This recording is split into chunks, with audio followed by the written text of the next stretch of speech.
ओम युवा भारत हासी में आपका स्वागत है। चैनल को सब्सक्राइब कर बेल आइकन पर क्लिक करें।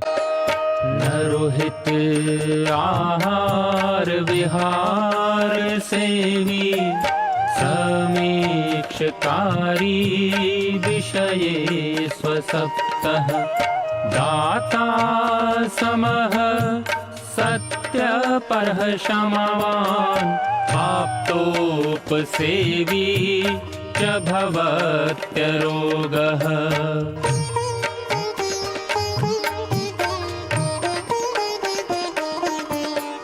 मतिर्वचः कर्म सुखानुबन्धी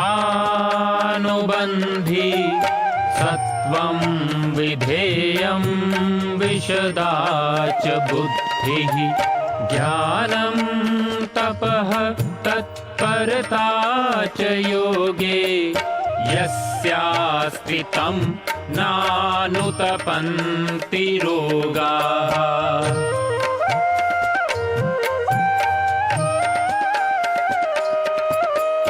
योगेन चित्तस्य पदेन वाचां मलं शरीरस्य च वैद्यकेन योपाकरोतं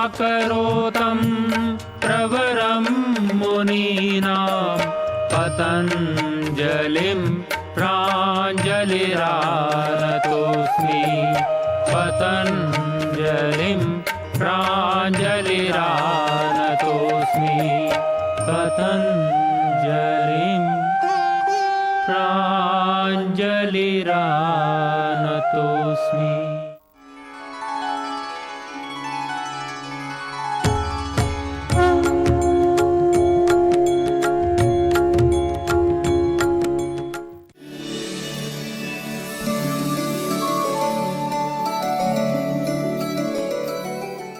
संपूर्ण स्वास्थ्य का विज्ञान एवं दर्शन आयुर्वेद संपूर्ण स्वास्थ्य के लिए जिन उपायों को हमें करना जरूरी है, उन्हीं बातों को लेकर के हमारे ऋषियों ने जिन उपदेशों को हमारे लिए किया है, जिन बातों की ऋषियों ने चर्चा की है, उस चर्चा को हम आगे बढ़ाते हुए आज हम बात करने वाले हैं स्वस्थ वृत्त के ऊपर। क्योंकि जब आयुर्वेद की बात आती है तो हमारे मन में कहीं ना कहीं जड़ी बूटियाँ, औषधियाँ, ये बात बिल्कुल ऊपर तक मन में हमारे भरा हुआ होता है कि जड़ी बूटियों की बात होगी, गोलियों की बात होगी, चूर्ण अवलेह पाक की बात होगी। पर मैं आपको बताना चाहता हूँ, आयुर्वेद का जो प्रमुख उद्देश्य है वह यह नहीं है। इसीलिए हमारे ऋषियों ने स्वस्थ वृत्त के रूप में हमारे लिए दिनचर्या, ऋतुचर्या और जीवनचर्या का हमारे लिए विधान किया। किस तरह से हम जीवन को जिएं, किस तरह के आहार का सेवन करें, किस तरह से हम अपने रूटीन को बनाएं जिससे कि हम निरोग हों। और विशेष कर करके जब किसी परिस्थितियों में जब हम घर में बंद होते हैं, घर में बैठे होते हैं, घरों से बाहर निकलने के लिए जब हमारे पास फुर्सत नहीं होता, या हम लोग कभी बार बीमार होते हैं तो भी हमको समझ में नहीं आता है कि शरीर तो ठीक नहीं है पर दिनचर्या क्या करें। उन सब के लिए जो स्वस्थ हैं उनके दिनचर्या के लिए, जिससे कि हम बीमार ही ना पड़ें। यदि किन्हीं कारणवश हम यदि रोगी भी हो गए हों तो भी हमें दिनचर्या का पालन करना बहुत ज़रूरी है। तो हम बात कर रहे हैं कि आयुर्वेद का जो प्रमुख उद्देश्य है वो क्या है। वो ऋषि कहते हैं कि जो स्वस्थ व्यक्ति है उसकी स्वास्थ्य की रक्षा करना और उसका बचाव करना ही हमारा मुख्य प्रयोजन है। मैंने स्वस्थ से स्वास्थ्य रक्षणम कई बार कहा है, महर्षि चरक की बात को कही, आज मैं कहना चाहता हूँ। महर्षि सुश्रुत भी इसी बात को दोहराते हैं। वह कहते हैं यह खल्व आयुर्वेद प्रयोजनम। क्या प्रयोजन है? व्याध्युपसृष्टानाम व्याधि परिमोक्षः स्वस्थस्य स्वास्थ्य रक्षणम च। कि जो रोगी हैं उन व्याधियों से मुक्त उनको करना, जो रोगी नहीं है वो भी यही बात कहते हैं कि स्वस्थ है उसकी स्वास्थ्य की रक्षा करना। तो यही बात जो महर्षि चरक कहते हैं वही महर्षि सुश्रुत कहते हैं, उसमें कोई भी किसी तरह की भिन्नता नहीं है। इसीलिए स्वास्थ्य का बना रहना और बिगड़ना, आप जानते हैं कि इसका कारण क्या है। वो शरीर की त्रिदोष की स्थिति पर निर्भर करता है। और आपके लिए प्रसन्नता की बात है कि आप त्रिदोष के सिद्धांत को समझ चुके हैं, पंच महाभूतों को आप जान चुके हैं, किस तरह से हमारे शरीर में विविध रस काम करते हैं आप इसको समझ चुके हैं। तो अब हम आपको अपने अलग अलग समय पर हम क्या करें, दिन में कब खाएं, कब सोएं, कब जागें, या जगने से लेकर के रात्रि तक इसको दिनचर्या बोलते हैं, फिर सोने से लेकर के सुबह उठने तक को रात्रिचर्या कहा जाता है। हम दिनचर्या को अलग से बताएंगे, रात्रिचर्या को अलग से बताएंगे। फिर अलग अलग ऋतुओं के लिए अलग अलग दोषों का संचय, प्रकोप, शमन कब होता है, कब कौन से दोष बढ़ते हैं, इनको किस तरह से ठीक रखा जाए, उसके लिए हम ऋतुचर्या के अनुसार हम उन दोषों की चर्चा करेंगे। इसके लिए आयुर्वेद के अंदर इस समय ने कहा कि दिन और रात्रि और विभिन्न ऋतुओं के अनुसार जो आचरण है, आहार और विहार का विशाल विशद उल्लेख किया गया है, बहुत विस्तृत उसका कथन किया गया है, जिसको हम स्वस्थ वृत्त के नाम से जानते हैं। तो आइए आज हम इस स्वस्थ वृत्त को जानने के लिए दिनचर्या, दिन और रात में सेवन करने योग्य, न करने योग्य जो आहार विहार हैं, ऋतुओं में क्या सेवन करना चाहिए, क्या निषिद्ध है, इन सब को हम समझने के लिए आयुर्वेद में इसको अलग अलग भागों में बांटा गया है। तो किसके अनुसार क्या आचरण करने से किस तरह की स्वास्थ्य की प्राप्ति हमें होती है, या स्वास्थ्य की प्राप्ति के साथ साथ में विविध तरह के रोगों के आक्रमण से भी हम बच सकते हैं। तो हम आज बात करेंगे, पहले शुरू करेंगे दिनचर्या से, यानी कि प्रातः जागरण से हम बात शुरू करते हैं। कहा कि स्वस्थ व्यक्ति को जो ब्रह्म मुहूर्त है, यानी सूर्योदय से 2 घंटा पहले लगभग 6 बजे यदि सूर्योदय होता है, तो कहा कि हमको 4 बजे उठ जाना चाहिए। इस बात को हम बार बार कहते हैं। वैसे तो जो स्वस्थ व्यक्ति के लिए रात्रि को 10 बजे सो जाना, सुबह 4 बजे उठना, यह उचित माना गया है। जो साधक होते हैं वो 3 बजे भी उठ जाते हैं सोने के लिए। यदि आप लगभग यदि उससे थोड़ा पहले भी सोते हैं तो नींद कितनी होनी चाहिए, इस विषय में भी हम चर्चा कर चुके हैं। बार बार मैं बताना चाहता हूँ आपको, हमारी जो निद्रा है वो 6 घंटा मिनिमम होनी चाहिए, 8 घंटे से ज़्यादा नहीं होनी चाहिए। सोने का समय 10 से 11 के बीच में हर हालत में सो जाना चाहिए। नहीं तो मैं कहता हूँ 9:30 से लेकर 10:30 के बीच में सो जाइए। सुबह 3:30 बजे से लेकर के 4:30 बजे के बीच में उठ जाइए। 5 बजे से पहले तो आपको उठ जाना ही चाहिए, क्योंकि शास्त्र में कहा भी, अष्टांग संग्रह के अंदर बहुत अच्छे शब्दों में लिखा हुआ है, ब्राह्मे मुहूर्त उत्तिष्ठे जीर्णा जीर्णम निरूपयन, यानी कि यह समय बहुत शुभ माना जाता है। सुबह उठ करके सुबह का जो वातावरण होता है वह उस समय पर सारी जगह पर शांति होती है, बहुत सात्विकता वातावरण में रहता है, स्वच्छता रहता है। उस समय पर पूरा एकदम प्रसन्नता सी, मन भी बहुत आह्लादित और प्रसन्न होता है। इसीलिए कहा कि उठते ही क्या करें, उसके लिए लोगों ने कहा कि नहीं, कर प्रार्थना करिए, अपनी इष्ट देव की आराधना करिए। सब उठते ही सबसे पहले उस परमपिता परमात्मा का स्मरण करिए, हे प्रभु तूने हमें निद्रा प्रदान की, अब उस निद्रा से हम जग चुके हैं। अब दिन में सर्वविध जो हमारा लक्ष्य है, जो हमारा कर्तव्य है, हम उसको हमें प्राप्त करा। या हम ये भी कह सकते हैं, यदि आप किसी देवी देवता की आराधना करते हैं तो अपने इष्ट देव का भी स्मरण कर सकते हैं, उसकी प्रार्थना कर सकते हैं।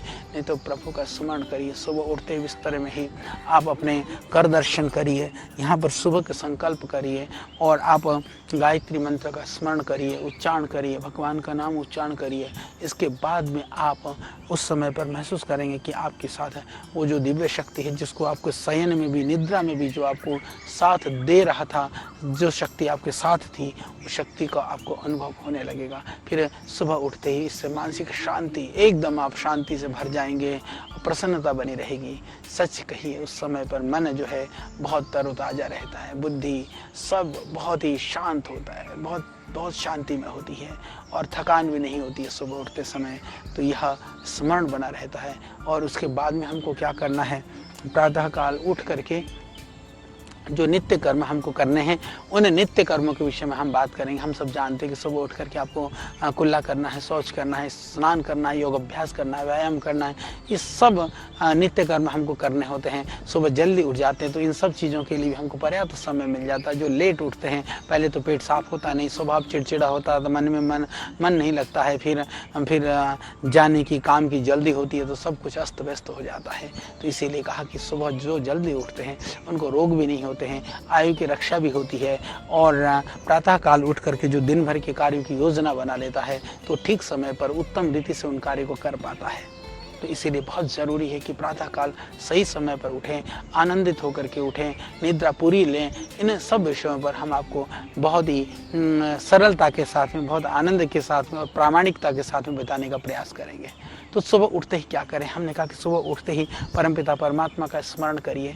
जो आपके जो वाहेगुरु है, खुदा है, अल्लाह है, गॉड है, भगवान है, परमात्मा है, ईश्वर है या आपके इष्ट देवता है, जिसको भी मानते हैं, किसी को भी नहीं मानते हैं, तो इस प्रकृति ने जो आपको असीम सुख दिया है, इस प्रकृति की जो व्यवस्था है, इसकी जो प्रकृति का जो देन है, कम से कम उसको तो याद कर सकते हैं। यानी आप नास्तिक हो चाहे आस्तिक हो, चाहे किसी को भी पूजते हो, किसी को भी भजते हो, किसी को भी मानते हो, जरूर जो आपको इस प्रकृति ने उपकार किया है, इस प्रकृति को चलाने के लिए जिन दिव्य सत्ताओं का, शक्तियों का जो एक योगदान है, उसका जरूर सुबह उठ करके हमको स्मरण करना चाहिए। कृतज्ञता का भाव, सुबह उठ करके जो कृतज्ञता व्यक्त करने का वही समय होता है कि हे प्रभु, तूने मुझे नया जीवन दिया है, तो मैं इस जीवन को अच्छे कार्य में लगाऊं, अपनी दिनचर्या को मैं ठीक करूं, अपने जीवन को ठीक करूं। इस तरह से प्रातःकाल उठते ही हमको प्रार्थना करनी चाहिए। तो प्रार्थना करके आप उठें। उठने के बाद में बिस्तर छोड़ने के तुरंत बाद सबसे पहला काम होना चाहिए,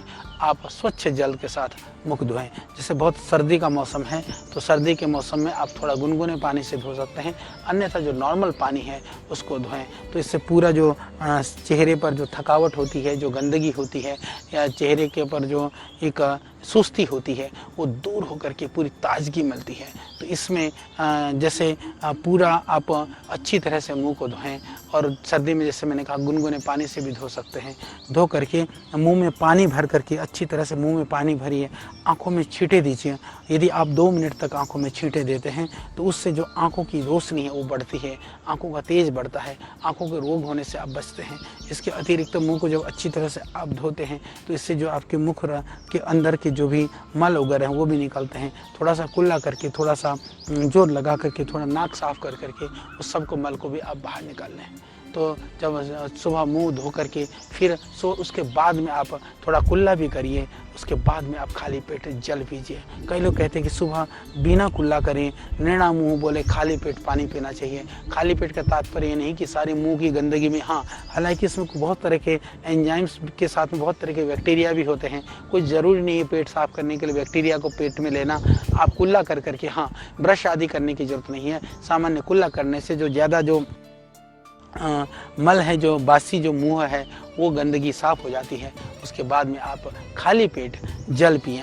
जल कितना पिएं इसके विषय में भी विविध तरह की मान्यताएं हैं। कई लोग कहते हैं सुबह उठ करके खूब पानी पीना चाहिए। ये खूब पानी कितना है? कई लोग कहते हैं कि सुबह उठ करके इतना पानी पियो।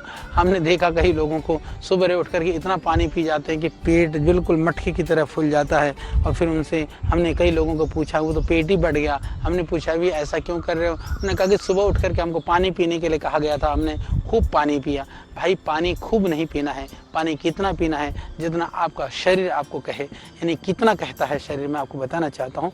नॉर्मली 1 गिलास पानी, ये नॉर्मल पानी की मात्रा है। यानी कि लगभग 1 गिलास से लेकर के लगभग आप 3 गिलास पानी तक आराम से पी सकते हैं। जिसको जितनी पानी पीने की प्रवृत्ति हो, जितना आप पानी पीते हो या जितने आपकी इच्छा हो, यथेष्ट का मतलब जितनी इच्छा हो, ये था इष्ट हो, जितना जरूरी हो उतना ही हमको जल पीना चाहिए, उससे न कम न उससे ज़्यादा। जैसे हमने कहा कि सर्दी का मौसम है तो थोड़ा गर्म जल पिएं, गर्मी का मौसम है तो नॉर्मल पानी पिएं। पर सुबह उठ करके कभी भी आप ठंडा पानी, यानी जो फ्रिज वगैरह का पानी कतई ना पिएं, चाहे वो गर्मी, कितनी ही गर्मी का मौसम भी क्यों ना हो। ज़्यादा हो तो आप मटके का पानी तक गर्मी में पी सकते हैं यार। पर थोड़ा कफ है, श्लेष्मा है तो फिर भी गर्म पानी पिएं। या तांबे का बर्तन में, क्योंकि तांबे के बर्तन में रात्रि को रख करके प्रातःकाल यानी 6-7 घंटा, 8 घंटे से ज़्यादा तांबे का अंदर भर करके रखा हुआ जो पानी है वो नहीं पीना चाहिए। तांबे के बर्तन में भी ये थोड़ा सा ध्यान रखने की बात होती है। बर्तन में उसको प्रतिदिन अच्छी तरह से मांज करके साफ बर्तन होना चाहिए, अच्छी तरह से पानी रखा हुआ होना चाहिए। और सुबह नहीं तो मिट्टी के बर्तन में रखा हुआ पानी बहुत अच्छा होता है, या आप स्टील के बर्तन में भी रख करके पानी को पी सकते हैं। पर ध्यान रहे, भरसक प्रयास करिए प्लास्टिक की बोतल का पानी, प्लास्टिक में रखा हुआ पानी उसको ना पिएं, क्योंकि वह प्लास्टिक मजबूरी है, परंतु उससे बचना ही श्रेष्ठकर है। उस पानी को न पिएं तो अच्छा है। और सुबह जैसे जो मोटापे से ग्रसित रोगी हैं उनको गर्म कर करके जल जरूर पीना चाहिए। और मलमूत्र का त्याग भी उसके बाद में करना चाहिए, जल पीने के बाद में, जिससे कि शरीर से जो अनेक प्रकार के जो विषैले तत्व हैं वो सुबह आराम से निकल जाते हैं। इसीलिए इसे उषः पान कहा गया है कि उषः पान जो प्रातः काल उठ करके जो जल पिया जाता है उसको। और दूसरी बात है कि जल को कैसे पिएं। कई लोग सुबह उठ करके खड़े खड़े पी लेते हैं। हो सके तो आप उकड़ू बैठ करके, घुटनों के बल बैठ करके आप पी सकते हैं, अन्यथा आराम से बैठ करके ही जल पीना चाहिए। प्रायः ऐसा देखा गया है कि जो सुबह उठ करके जो जल को खड़े खड़े पीते हैं उनको घुटनों में दर्द होने की संभावना रहती है। इसीलिए सुबह उठ करके आप बैठ करके ही जल पिएं, चाहे वो प्रातः काल हो चाहे वह दिन में भी। यदि आप बैठ करके जल पिएं तो सर्वोत्तम है। खड़े खड़े जल को नहीं पीना चाहिए। घुटने में दर्द हो ना हो, कभी कभी खड़े खड़े पानी पीने पर धसका लगने की संभावना होती है, गले में अकड़ने की संभावना होती है। खड़े खड़े जल पीने पर कई बार जल के साथ वायु भी पेट में चला जाता है, उससे जो पेट फूलना, वायु गैस बनने की संभावना भी हो सकती है। इसीलिए प्रातः बैठ करके ही जल पीना चाहिए। और प्रातः काल के जल के साथ में कुछ लोगों की आदत होती है कि वो प्रातः काल उठ करके बेड टी पीते हैं। वास्तव में वो नुकसान ही करता है, हानिकारक होती है। और लोग कहते हैं कि उससे शौच बहुत अच्छी तरह से पेट साफ हो जाता है। ध्यान रहे, पेट साफ नहीं, ये भ्रम है।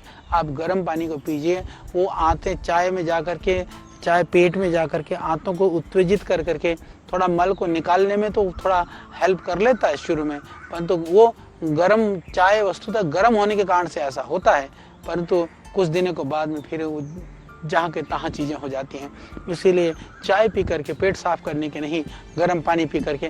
और पेट यदि कम साफ होता है तो आप प्रतिदिन नियम बनाइए, सुबह एलोवेरा और आंवला, जिनको थोड़ी सर्दी रहती हो वो बेशक आंवला ना लें, पर एलोवेरा प्रतिदिन ले सकते हैं। नियम बनाइए पूरे घर के सारे सदस्यों के लिए।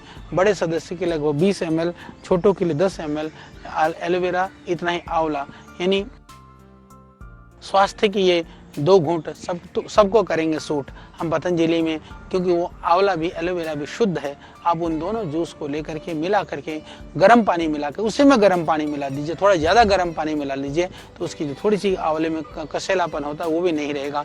सुबह इसको पीजिए, फिर देखिए गर्म पानी के साथ एलोवेरा और आंवला लेते हैं तो चाय का बाप है ये, चाय से बढ़िया काम करेगी और हमेशा करेगी, और वो हानिकारक नहीं है, ये लाभकारी है। इससे आपको बहुत सारे लाभ होंगे, आपके लीवर में, डाइजेशन में, एसिडिटी में, कॉन्स्टिपेशन में, ये विविध रोगों में एकदम लाभ होने लगेगा।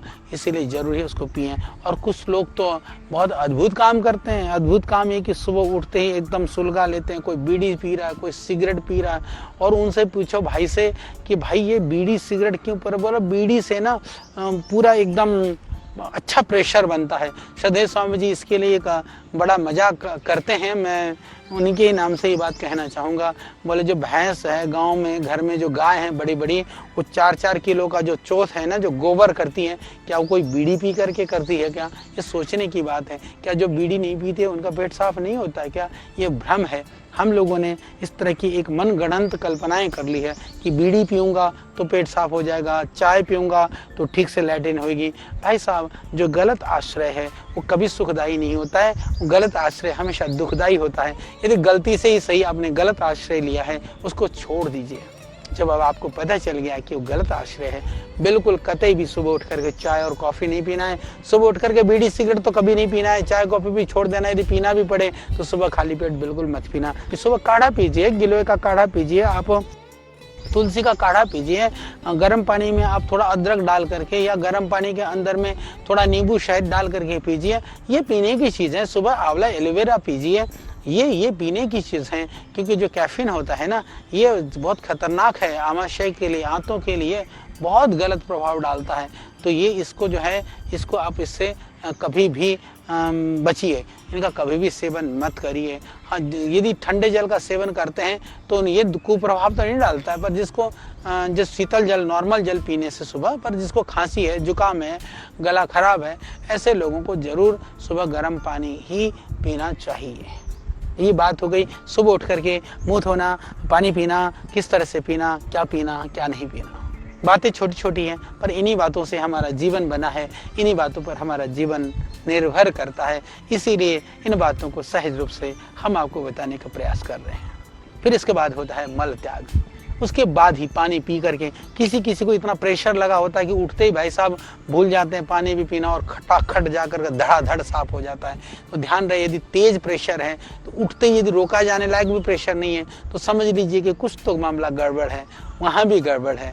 तो इसको भी थोड़ा ध्यान रखने की जरूरत है। अन्यथा यदि मल की विसर्जन की अनुभूति होते होते भी सुबह हो सके तो मुंह धो करके, कुल्ला कर करके आप शौच त्याग करने के लिए जाएं।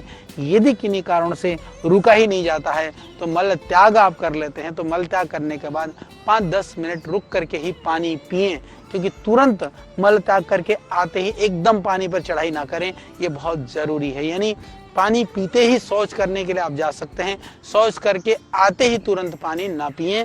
कम से कम 10 मिनट आप रुक जाइए, फिर आकर के आराम से आप पानी पीजिए, क्योंकि उसके बाद में जो वायु है वो शरीर में शौच करते ही वो थोड़ी सी वायु बढ़ जाता है। पानी पीने से थोड़ी सी बेचैनी हो सकती है। और शौच के लिए जैसे हमने कहा कि प्रत्येक व्यक्ति को सुबह जरूर जाना चाहिए और नियमित रूप से आदत भी बनानी चाहिए। और विशेष करके आज का जो समय है भागम भाग का, तनावपूर्ण और विविध तरह की तनाव, एक समस्या दूर नहीं होती, दूसरी मुंह बाय खड़ी रहती है। अनगिनत समस्याएं, हमको लगता है कि इस परेशानी को दूर हो जाएगी तो फिर दूसरी परेशानी से हम बच जाएंगे, पर वो अंतहीन इन परेशानियों की इस भागम भाग और व्यस्त जीवन में भी हमको जरूरी है कि बाकी समय पर हो ना हो, मल विसर्जन यदि सही पर हो, मल का वेग सही समय पर बने, तो समझ लेना कि दुनिया के आप बहुत सुखी व्यक्ति हैं। सच मानिए, संसार में यदि सबसे बड़ा कोई सुख है तो समय पर मल का विसर्जन होना, और सबसे बड़ा दुख है समय पर मल का विसर्जन न होना। तो इसीलिए ये ध्यान रखिए कि मल का विसर्जन सुगम हो, सही समय पर हो। तो ना होने की क्या क्या कारण है, यदि मैं ये कहूँ तो गलत जो हम खाते हैं, और बहुत रात लेट तक खाते रहते हैं, और रात को नींद भी नहीं आती है, पूरी नींद नहीं लेते हैं, बहुत ज़्यादा चिंता में, टेंशन में भरे रहते हैं, और बहुत क्रोध में, और बहुत संवेदनशीलता का अभाव या अति संवेदनशीलता। कभी हम इतने इमोशनल हो जाते हैं, हाय मेरे साथ ये क्या हुआ, ऐसा मेरे साथ क्यों किया गया, ऐसा इन लोगों ने क्यों किया, ऐसा क्यों हुआ, या तो हम इसमें खोए रहते हैं, या अच्छा मैं देख लूँगा उसको, ये ऐसा कैसे कर सकता है, उसकी खबर तो मैं ले लूँगा। यानी या तो हम अत्यंत संवेदनशील हो जाते हैं या हम बिल्कुल असंवेदनशील हो जाते हैं। ये दोनों ही स्थितियां खतरनाक हैं। तो ये जो असंतुलित का जो स्वभाव है, यह इसको संतुलित करना होगा, इसको व्यवस्थित करना होगा, इसको कंट्रोल करना होगा। नहीं तो ये सारे जो कारण हैं ये हमको ये रोग पैदा करते हैं, हमको बीमारी पैदा करते हैं, हमारे पेट को खराब करते हैं। इसी तरह से जो वात कारक जो भोजन है, जैसे हमारा शरीर डाइजेशन सिस्टम तो कमजोर है, भाई ने दबा करके खा लिए मालपुए, दबा करके खा लिए पूरी कचौरे, हजम कहाँ से होंगे। रात के टाइम पर खाना खा लिया एकदम दबा करके, दिन भर पेट खाली था फिर सो गया। इसीलिए हमारे यहाँ कहा कि मध्याह्न को तो उचित भोजन के समय पर हम भोजन की बात बताएंगे, पर रात को हल्का आहार लेना बहुत जरूरी है, जिससे कि मल त्याग में उसकी गति में विकृति ना आए, गति में रुकावट ना हो। क्योंकि यदि मल त्याग में रुकावट हो गई तो लगेगा कि पेट जो है वह कहीं ना कहीं आपको परेशान करेगा, कहीं ना कहीं आपको परेशानी महसूस होगी, और पेट फिर बार बार लैट्रिन भी जाना पड़ेगा आपको, एक बार में भी साफ नहीं होगा। तो कई बार क्या होता है कि सुबह ही आदमी 2-3 बार जाना पड़ता है। कई बार जो है लोग सुबह उठते देर से हैं, फिर भागम भाग आगे जाने की जल्दी रहती है, लैट्रिन हुई, पेट साफ हुआ तो हुआ, नहीं हुआ तो जितना हुआ भाई आधा मल शौचालय में, आधा मल पेट में ले करके अपने दौड़ लगा लेते हैं। बहुत खतरनाक है, उसको अपेक्षा नहीं करनी चाहिए। देखिए, मल त्याग क्रिया की जो उपेक्षा करता है ना, वो समझिए कि वो उसकी बहुत तरह की बीमारियां घेर कर लेती हैं। यानी आपके पेट के अंदर फंसा हुआ जो मल है चिपका हुआ जो मल है, साफ ना हुआ जो गोबर है ना, जो हम पेट में लेके घूम रहे हैं, ये बहुत ही खतरनाक ये रोग का कारण है। ये आपको बहुत दुख देगा। यानी कि आप अपने पेट में एक तरह से एक अपने राक्षस को, अपने दुश्मन को, ये हमारा सबसे बड़ा दुश्मन है, क्योंकि बहुत तरह के रोगों को पैदा करता है। इसीलिए उससे आप बच करके रहें, बहुत ज़रूरी है। यदि नहीं तो क्या होगा, फिर पेट मल में होगा, पेट में भारीपन होगा, गैस बनेगी, अपचन होगा, बहुत बदबूदार गैस आनी शुरू हो जाएगी, बेचैनी होनी शुरू हो जाएगी, भूख खत्म होनी शुरू हो जाएगी, थकान, फिर ऐसा लगेगा शरीर टूटा टूटा सा, ऐसा लगेगा बस पड़ करके सो जा, कुछ काम करने में मन भी नहीं लगेगा। और इस तरह की स्थिति हो जाती है, मन भी एकाग्र नहीं होगा, बहुत मन चंचल हो जाएगा, मन में उदासीनता छा जाएगी, मन में ग्लानि का भाव होगा, मन में हीनता होगी, दीनता का भाव होगा। ऐसा लगेगा कि सारी दुनिया की समस्या मेरे सर पर ही है। ऐसा सिर्फ पेट न साफ होने की वजह से भी हो जाता है, ये ध्यान रखिए। जिसका पेट साफ हो जाता है, मन में प्रसन्नता होगी, आह्लाद होगा, खुशी होगी, ऐसा लगेगा कि मानो सारी दुनिया का खजाना उसको मिल गया है। तो दुनिया का सबसे बड़ा सुख है सुबह उठ करके पेट साफ हो जाना। ध्यान रखिए, कहीं आप इस सुख से वंचित तो नहीं है, वंचित हैं तो जो हम उपाय बता रहे हैं उसको करिए, तो निश्चित रूप से खजाना, वह आनंद आपको अवश्य प्राप्त होगा। तो क्योंकि फिर जब पेट साफ नहीं होगा, ज़्यादा जो वायु जो है एकत्रित हो जाएगी, वायु एकत्रित हो जाएगी, हार्ट को दबाव बनाएगा, दिल की धड़कन बढ़ जाएगी, घबराहट बनेगी, फिर लगेगा कि हार्ट अटैक तो ना हो जाए। फिर उसके बाद और वायु बढ़ेगी, फिर सर्दी जुकाम होना शुरू हो जाएगा, फिर उसी से एसिडिटी बनेगी, फिर हाइपर एसिडिटी होगी, फिर कोलाइटिस होगा, फिर उसके बाद में जो है अल्सरेटिव कोलाइटिस में वो बदल जाएगा, फिर अल्सर जैसी बीमारी हो जाएंगी, फिर उसके बाद बवासीर हो जाएगा, बवासीर हो जाएगा, फिर पाचन नहीं होगा तो जोड़ों में दर्द शुरू होने लग जाएगा, फिर गठिया भी हो जाएगी, न जाने क्या क्या होगा, बहुत कुछ हो जाएगा। इसलिए मेरे भाई, एक पेट साफ कर लो तो बहुत सारे रोगों से आप आराम से बच जाओगे। तो मैं आपको भयभीत नहीं कर रहा हूँ, आपको सावधान कर रहा हूँ। ऋषियों के ज्ञान से लेकर प्रकृति के वरदान तक, आयु के विज्ञान से लेकर आयुर्वेद के सिद्धांत तक, प्राचीन चिकित्सा पद्धति के हर पहलू का प्रासंगिक विवेचन। ऋषिकल श्रद्धेय आचार्य बालकृष्ण जी द्वारा सरल भाषा में स्वरचित सृजन, हिंदी, अंग्रेजी सहित विश्व के 70 से अधिक भाषाओं में लाखों की संख्या में प्रकाशित बेस्ट सेलर अद्वितीय ग्रंथ आयुर्वेद सिद्धांत रहस्य। आज ही करना है, आयुर्वेद से स्वस्थ जीवन का आधार पाएं।